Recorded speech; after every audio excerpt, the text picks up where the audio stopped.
नमस्कार दोस्तों, मैं हूं आपका दोस्त सुमन आर्या। और दोस्तों आज के इस वीडियो में मैं बात करने वाला हूं नीच सिलेक्शन के बारे में। दोस्तों मैं आज के इस वीडियो में बात करूंगा कि कैसे आप एक समझ सकते हो कि कौन सा चीज़ जो है वो नीच है और आप कैसे अपने लिए एक नीच को फाइंड करोगे और उस पर काम करोगे। क्योंकि काफ़ी लोगों के मन में ये डाउट रहता है कि वो समझ ही नहीं पाते हैं कि नीच होता क्या है एक्चुअल में, और वो मतलब जो है डायरेक्ट काम स्टार्ट कर देते हैं। और उनसे जब पूछा जाता है कि आप किस नीच पर काम कर रहे हो, तो वो जो है एक बड़ा सा मतलब नीच, ब्रॉड नीच के बारे में बात करते हैं, जिसको नीच एक्चुअल में कहा नहीं जाएगा, लेकिन फिर भी वो कहते हैं कि वो उस पर काम कर रहे हैं, जिससे उनको काफ़ी ज़्यादा फ़ायदा नहीं हो पाता है। आप एक बात को समझ लो कि अगर आप फ़ायदा चाहते हो, आप ज़्यादा रेवेन्यू जनरेट करना चाहते हो, तो आपको किसी ना किसी नीच पर काम करना पड़ेगा। तो दोस्तों वीडियो की ओर ले चलने से पहले मैं आपसे एक रिक्वेस्ट करना चाहता हूं कि अगर आपने मेरे चैनल को अभी तक सब्सक्राइब नहीं किया है तो आपको वीडियो के नीचे रेड कलर का सब्सक्राइब बटन मिल जाएगा, उस पर क्लिक करके आप मेरे चैनल को सब्सक्राइब कर सकते हो। दोस्तों चैनल सब्सक्राइब करने के बाद बेल आइकन को जरूर प्रेस कर दीजिएगा, ताकि मैं जब भी कोई वीडियोस अपलोड करूं तो उसका नोटिफिकेशन आपको सबसे पहले मिल सके। उसका दोस्तों दूसरा रिक्वेस्ट ये है कि जब भी आप वीडियो देखते हो तो वीडियो को लाइक ज़रूर कर देना, ताकि मुझे मोटिवेशन मिले और मैं आपके लिए और भी ऐसे वीडियोस ला सकूं। दोस्तों मैंने आपके लिए एक फेसबुक ग्रुप बनाया है, जिसका लिंक आपको डिस्क्रिप्शन में मिल जाएगा। उस पर क्लिक करके आप उस ग्रुप को ज्वाइन कर लो, क्योंकि मैं वहाँ पर ऑनलाइन रहूँगा। अगर आपको कुछ भी डिस्कशन करना है तो वहाँ पर हम लोग डिस्कशन कर सकते हैं। आपको कुछ भी हेल्प चाहिए होगा या फिर कोई कीवर्ड चाहिए होगा तो आप उस ग्रुप के माध्यम से मुझसे पूछ सकते हो। तो दोस्तों आज का जो टॉपिक है वो है नीच, कि एक्चुअल में नीच होता क्या है। देखिए, आपने जैसे सुना होगा कि मेरा जो वेबसाइट है वो हेल्थ से रिलेटेड है, मेरा वेबसाइट वेल्थ से रिलेटेड है, मेरा वेबसाइट स्पोर्ट्स से रिलेटेड है, लेकिन क्या इसको नीच हम लोग बोलेंगे? देखिए, ये जो है ये सब मार्केट कहलाता है। अगर मैं एग्जांपल के लिए आपको बोलूं कि मान लेते हैं कि आप जो है, आपको मैंने मार्केट में छोड़ दिया, ठीक है। आप जब मार्केट जाओगे और आपको ये पता ही नहीं है कि आपको क्या परचेस करना है। आप जब मार्केट जाते हो तो आपको काफ़ी सारी चीज़ दिखती हैं। आपको कपड़े का दुकान दिखता है, आपको स्टेशनरी का दुकान दिखता है, आपको ज्वेलरी शॉप दिखता है, फिर आपको और भी अलग अलग दुकान दिखती है। लेकिन अगर आपको ये पता ही नहीं है कि आपको क्या परचेस करना है, तो आप पूरे मार्केट को घूमोगे लेकिन आप कुछ भी परचेस नहीं करोगे, ठीक है। लेकिन अगर आपको ये पता है कि आपको कपड़ा खरीदना है, ठीक है, तो आप क्या करोगे? आप जो है मार्केट में जाओगे और सबसे पहले आप कपड़े के दुकान को विजिट करोगे, क्योंकि आपको खरीदना कपड़ा है। लेकिन इसमें भी एक प्रॉब्लम है कि मान लेते हैं कि जो आपको ड्रेस परचेस करना है वो आपको एक टी शर्ट लेना है, मान लेते हैं अपने भाई के लिए।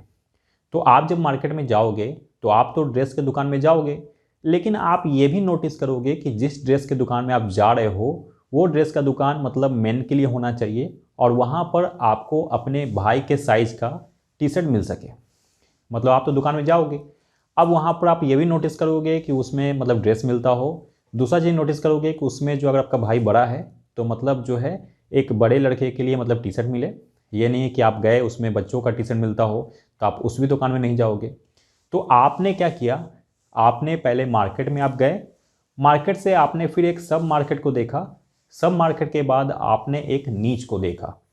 तो आप समझ चुके होंगे कि नीच किसको बोलेंगे। मतलब मार्केट आपका हो गया जिसमें सारी चीज़ मिल रही हैं। जैसे मैंने आपको बताया कि जैसे हेल्थ वेल्थ ये सब मार्केट है। जैसे आप जब मार्केट में गए, मार्केट में जाने के बाद आपने देखा कि आपको ड्रेस लेना है, तो आपने ड्रेस के दुकान में आप गए। ड्रेस जो हमारा दुकान हो गया वो हो गया सब मार्केट। उसके बाद आपने उसमें से जो आपने नीच फाइंड किया, मतलब जो आपको एक्चुअल में जो चीज़ आपको लेना है वो आप गए। मान लें कि आपको टी शर्ट फॉर मेन, तो आपका ये जो टॉपिक हो गया ये एक नीच हो गया। मतलब मेन के लिए जो टी शर्ट का आप वेबसाइट बना रहे हो वो एक नीच हो गया। तो इसी प्रकार से हम लोग नीच फाइंड करेंगे। देखिए, नीच में सबसे ज़्यादा प्रॉफिट क्यों होता है? नीच में फ़ायदा होने का सबसे बड़ा कारण ये है कि आपके वेबसाइट पर वही लोग आते हैं जिनको उस नीच में इंटरेस्ट होता है। मतलब आपको यहाँ पर एक टारगेटेड ऑडियंस मिलता है। जस्ट लाइक आप देख सकते हो कि अगर मान लेते हैं कि आप अंकित सिंगला सर का वेबसाइट देखते हो मास्टर ब्लॉगिंग, या फिर आप हर्ष अग्रवाल सर के वेबसाइट पर जाते हो shoutmeloud.com पर, तो वहाँ पर वही लोग जाते हैं जिनको ब्लॉगिंग में इंटरेस्ट है। और वो लोग जब वहाँ जाते हैं, उनका आर्टिकल जब वो पढ़ते हैं, तो मान लेते हैं कि मैं एक न्यू ब्लॉगर हूँ और मैं वेबसाइट स्टार्ट करना चाहता हूँ, तो मैं अगर उनके वेबसाइट पर जाऊँगा और मैं वहाँ पर उनका एक आर्टिकल पढ़ता हूँ, वो how to start a blog, तो उसमें उन्होंने ये ज़रूर बताया होगा कि डोमेन कैसे परचेस करें, होस्टिंग कैसे परचेस करें, फिर आपको थीम्स कौन सा लेना चाहिए, प्लगइन्स कौन सा लेना चाहिए। तो इससे क्या हो गया कि उनके पास जो भी ट्रैफिक आया, मतलब मैं जो वहाँ पर गया मैं वही व्यक्ति हूँ जिसे ब्लॉगिंग में इंटरेस्ट है। अगर मैं वहाँ पर जाता हूँ और मैं सच में ब्लॉगिंग करना चाहता हूँ तो मैं डोमेन ज़रूर परचेस करूँगा, होस्टिंग भी ज़रूर परचेस करूँगा, और उसके साथ ही साथ मुझे लगा तो मैं वहाँ से थीम्स भी परचेस करूँगा। अब देखिए, अगर आप डोमेन परचेस करते हो, होस्टिंग परचेस करते हो, तो उनका वहाँ पर अफिलिएट कमीशन बनता है। अब आप ये सोच भी नहीं सकते हो कि होस्टिंग में जो अफिलिएट कमीशन होता है वो अप टू 60% तक होता है। तो आप सोच सकते हो कि अगर आपने उनके लिंक से अगर होस्टिंग परचेस किया है 6000 का, तो उनको डायरेक्ट जो कमीशन मिल रहा है वो 3000 3500 रुपीज़ तक का मिल रहा है। तो उनका अगर एक सेल भी होता है तो आप समझ सकते हो कि बस वो एक सेल का वो 3000 रुपये कमा रहे हैं, वो भी बड़े आराम से। तो इसलिए नीच में अगर आपके पास कम ट्रैफिक भी है तो आपको फ़ायदा ज़्यादा होता है। इसलिए जो बड़े बड़े ब्लॉगर हैं वो एक नीच पर काम करते हैं। तो आपको ये तो सारा चीज़ समझ में आ गया होगा। अब बात करते हैं कि आप नीच कैसे फाइंड करोगे। तो आपको उसी नीच पर काम करना है जिसमें आपका इंटरेस्ट हो। सबसे पहला पॉइंट यही है कि आपको जिस भी नीच में इंटरेस्ट है आपको उसी पर काम करना है। तभी आप उस पर अच्छे से काम कर पाओगे, उस पर अच्छे से आर्टिकल लिख पाओगे। क्योंकि नीच में जो भी आपके पास ऑडियंस होंगे वो सुपर टारगेटेड होंगे, मतलब आपके पास वो आएंगे तो जाहिर सी बात है आपकी वेबसाइट पर रुकेंगे, आपसे कुछ ना कुछ वो परचेस करेंगे। इसलिए आपको ऐसा नीच चूज़ करना है जिसमें आपका इंटरेस्ट हो, क्योंकि जब आपका इंटरेस्ट रहेगा तभी आप एक अच्छा आर्टिकल लिख पाओगे, तभी आप लोगों को अच्छे से समझा पाओगे और तभी आपका फ़ायदा होगा। तो नीच को मैं एक और ढंग से समझा देता हूँ। जैसे मान लेते हैं कि मार्केट जो है वो हेल्थ है, तो हेल्थ हमारा क्या हो गया, मार्केट हो गया। हेल्थ में आपको काफ़ी सारे सब मार्केट मिल जाएंगे, जैसे डाइट आपको मिल जाएगा, न्यूट्रिशन मिल जाएगा, फिर आपको वेट लॉस मिल जाएगा, फिर आपको योगा मिल जाएगा। तो ये सब जो है वो हेल्थ में आप सब मार्केट इनको बोल सकते हो।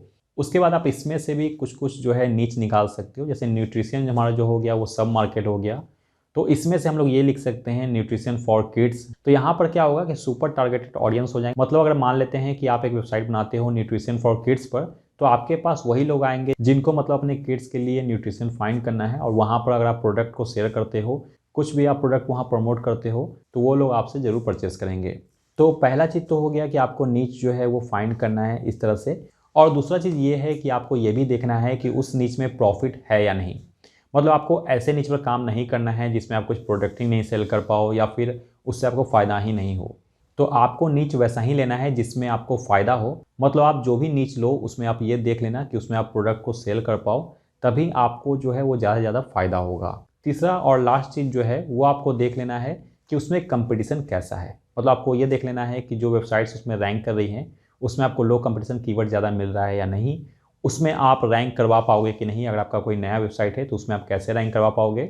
उसके बाद आपको ये भी देख लेना है कि जो पुरानी वेबसाइट है वो कैसी परफॉर्म कर रही है उस नीच पर। तो ये सब चीज़ आपको देखना है। ये सारी चीज़ें मैं आपको कीवर्ड रिसर्च में बताऊंगा कि कैसे आप नीच के लिए कीवर्ड रिसर्च कर सकते हो। अभी बस आप इतना समझ लो कि आपको इस अनुसार अपना नीच फाइंड करना है। तो आप भी अपने अनुसार आप देख लो कि आपको किस में इंटरेस्ट है और उस नीच के ऊपर थोड़ा बहुत आप रिसर्च करो कि उसमें प्रॉफिट है या नहीं। और आप उसका कंपटीशन भी देख लो कि जो नई नई वेबसाइट है वो कैसे काम कर रही है उस नीच पर, वो रैंक कर पा रही हैं या नहीं। फिर आप पुराने वेबसाइट को देख लो कि जो पुरानी वेबसाइट है उसमें वो रेवेन्यू कैसा जनरेट कर रही है, उनके पास ट्रैफिक कैसा आ रहा है। तो ये सब आप देख लो। तो फिलहाल दोस्तों बस आज के वीडियो में इतना ही। अगर आज का ये वीडियो आपको अच्छा लगा है तो आप वीडियो को लाइक ज़रूर कर देना। और दोस्तों और भी ऐसे वीडियोज़ के लिए आप मेरे चैनल को जरूर सब्सक्राइब कर लो, क्योंकि मैं रेगुलर आपके लिए इस तरह के नए नए वीडियोज़ लेकर आता रहूँगा जो आपके लिए काफ़ी यूज़फुल होंगी। तो बस दोस्तों अब मिलते हैं अगले वीडियो के साथ। तब तक के लिए जय हिंद, जय भारत।